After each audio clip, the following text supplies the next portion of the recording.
Hey, y'all, what is going on? Welcome to the Anchored and Ascending podcast. I am Ryan Johnston, your host, and glad that you're here today. And so today's going to be a little bit different. I know that this is part two to a kind of a two-part podcast episode regarding really a transformation, making that mind transformation. And so today I'm going to just kind of talk about from my heart, really my own transformation journey, how that happened. So kind of give you an insight into my own experience, my history, my life, really, and really what's setting itself up to really my next aspects of how I'm planning to move forward with my life. So I'm glad that you're here for it and hopefully that it encourages and also helps you along your journey.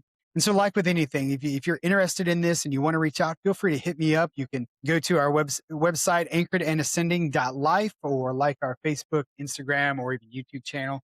And feel free to comment as well, as that'll help us engage with you and kind of understand what you want to hear more out of our podcasts and our videos. So we are glad that you're here and glad that you've joined us. So I want to kind of start just for a second with my own journey. I've had a great life. Love my life. I love my life now probably more than I ever thought I would. I grew up in a wonderful home from Missouri area, right? So just south of St. Louis, had parents that were loving, they were wonderful, they were just very faithful and kind-hearted people. It taught me a lot about how to love others, how to love God, how to do what's best for other people. They always supported my dreams, my goals, and really were always kind of pushing me forward and challenging me to do more or be the person that I felt God was calling me to be. And so as I grew as a person, I also had a transformative just experience, right? So I grew up as a Christian and gave my life to God at an early age, and so I was still kind of searching and trying to figure out what that looked like for the rest of my life. And I was in my early 20s, and was with longtime girlfriend, and I really felt God was calling me into some kind of ministry role.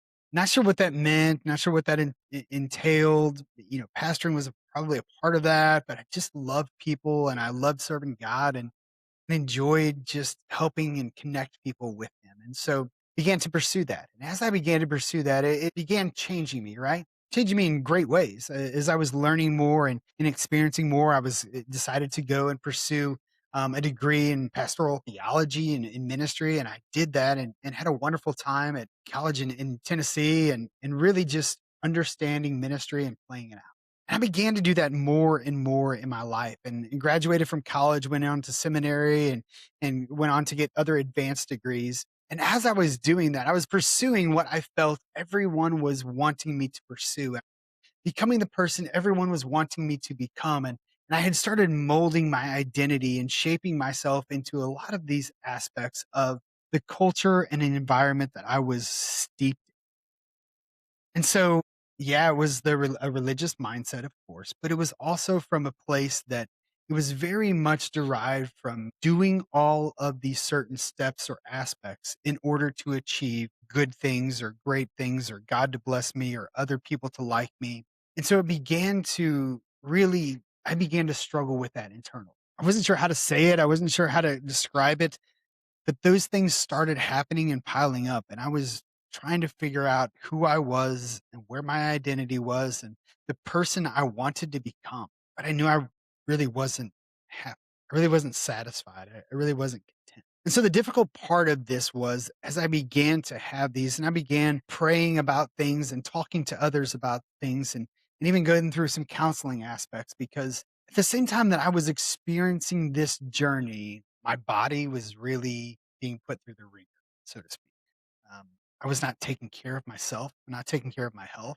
I was eating whatever was in front of me, taking the easy way, not exercising, not training. My relationships were going kaput. My wife at the time was not happy. We were struggling in our marriage. We had been struggling for some time.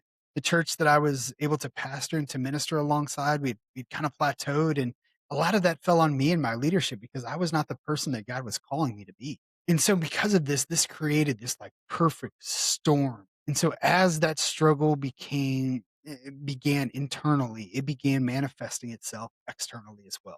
You see, my relationship with my wife at the time went sour, ended up getting a divorce. I left the church that I loved with people that I loved in Arkansas and moved back home to Missouri, not having a job, not knowing what's next, not having a future.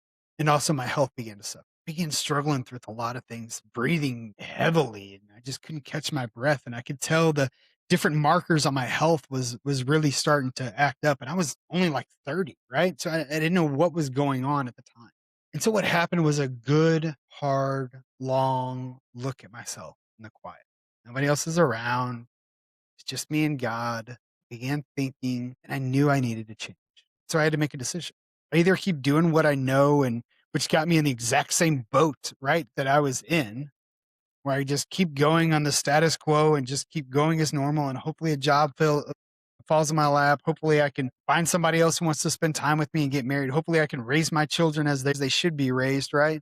Hopefully I can serve some other way or capacity, because I had felt at that time that I had let the whole world down. So I had to decide something. As I'm living kind of with my parents again back home, trying to figure some things out, God began doing a work in my life and saying, just work on you, just work on me. I got it. I'm good. I think I'm fine. I ain't got no problems. Everything's cool, God. I got this. I can handle it. I'm in control. The more God began telling me over and over, and the more I began to like read scripture and really pause and think through this, the more God was telling me, hey, you got to work on you. You got to work on me and you. So as I began to work on my relationship with God, I also began working on myself. Now, this was a little different than and I realized I felt as if I was all alone. The world around me that I knew, the church people, the spouse, the extended family, right? The in-laws, the friends, all crumbled around me, and I didn't know what to do.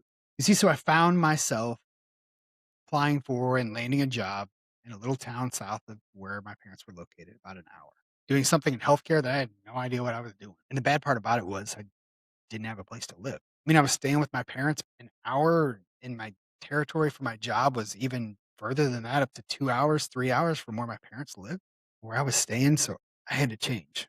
But I'd kinda hit rock bottom. I mean, I was living in my car. It was a little Toyota Echo, one of those R's from, like, 2000. This little bitty nothing of a car, but it got great gas mileage, so that was a good thing, right? And I was sleeping in that. I would get up in the morning. I would go to the gym. Paid at that time, it was $10 a month for this gym membership, only so I could take a shower. And that's all I was doing. I wasn't even working out. I was just taking a shower. But then I began to think, well, I ain't got nothing else to do with my time. I might as well just walk the treadmill or try to lift some weights or attempt to do something. And I started it. I started building myself and my life back. I started to transform my thinking into what is possible and what is positive. Instead of looking behind me at what is left and what I don't have, I started concentrating and renewing, transforming my life and my mind into what could become. And so as that vision and as that dream and as that goal began to arise and began to lift up in front of me and lift up in my mind, things began changing for the best. Ultimately, my life changed. I met a wonderful woman that is now my wife, Alicia. We have a great life that we've built together. I've really been able to engage with my children. And then job led to another job within healthcare that I didn't know anything about, but God opened doors. He continues to open doors. So as God began to do that in my life, and as I began to transform internally, the external all began to fall in line. Why? Because I was focusing on what could be. I was focusing on the positive, the better, transforming myself and my own thinking, and not so concerned about everyone else, not concerned about everybody else in the world and what they think or what they feel or who they talk to or who they don't, or what they think about me or what they don't think about me, or if they think I have money or I don't have money, or if they care if I'm alive or if I'm dead. All of those things. All of those things I was so consumed with in a past life faded away as I gave it to God and blindly obeyed him in whatever he may want. And that transformation began to change. And as it changed over time, I wasn't in great health then, right? My life began changing, my job, my relationships. I got remarried, things went well. I started trying to pastor again. But it was several years ago on a hike with my son. And I had in some ways let myself go to a place that my health wasn't great again. And I was on a hike with my son, and it was Father's Day weekend, and we were at a state park that was from here, and we're hiking up the side of this mountain. And as we're hiking, I keep stopping about every 10 minutes and just need a break. So I'm let's sit here at the rock, or let's look at this view and see how pretty it is, or hey, check this out, bud. Those were all statements that I made just so that we wouldn't go as fast as we were. As we're on that hike, my son said to me, as I'm trying to be a good dad, right? It's Father's Day weekend. I'm like, son, how do you want me to be a better dad? How can I be a better dad for you? And you know what his comment was to me? Talk about a gut check. This is what my son said to me. Well, dad, you can start exercising with me. What? The dude's like 12 and he's telling me I need to exercise. Yeah, it was a gut check. It's Father's Day weekend and I had felt like I'd utterly failed. Can't even go on a hike with my son without breathing. So that's when it changed. The next we get home from the trip, I begin to decide I'm going to walk around the neighborhood. The neighborhood was hilly, mind you, it wasn't a flat. And so I began walking around our neighborhood in the subdivision we lived in. And that walking began and turned into running.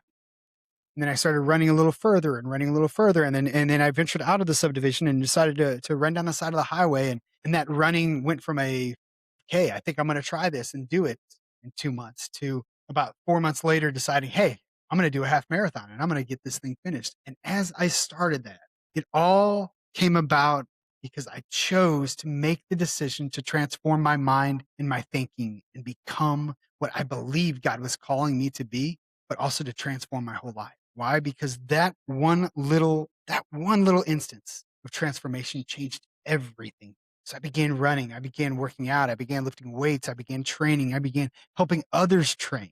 Because once COVID hit in the pandemic, I decided, hey, why not try this personal training thing out? And so I went in and learned all I could about personal training to get certified and help other people, help other clients on their journey too. And the thing is, it's not easy. Every day that I get up at 3:30 in the morning is not easy. I promise you. It sucks. It's tiring. It's exhausting trying to plan everything in your life around trying to make yourself better. But it all starts with your mind. And it even starts the night before. When I plan for my next day is not planned in the moment as I'm going through it. My days are planned the night before, the day before.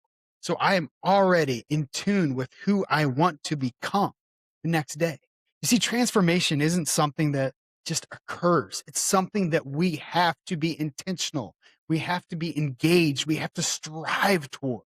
It happens in your mind. And once it happens in your mind, man, the way that it can take over the rest of your body, the way that it can take over your habits, your actions, your behaviors, all of it, the way that it can be caught by other people, that it's contagious enough that other people see your transformation and want to transform just like you and with you. All of that can happen, but you have to make that decision on your own that you can do it. Now, I know through this podcast, I'm going to throw up a picture of what I looked like before. My before picture, my after picture, right? My before picture that is, I just look the best way to describe it. The face I have on, the way my body is, the way I'm even standing, it does not exude confidence. It doesn't exude excitement. It just seems like that guy in that picture is just holding on to all he can and just doing life.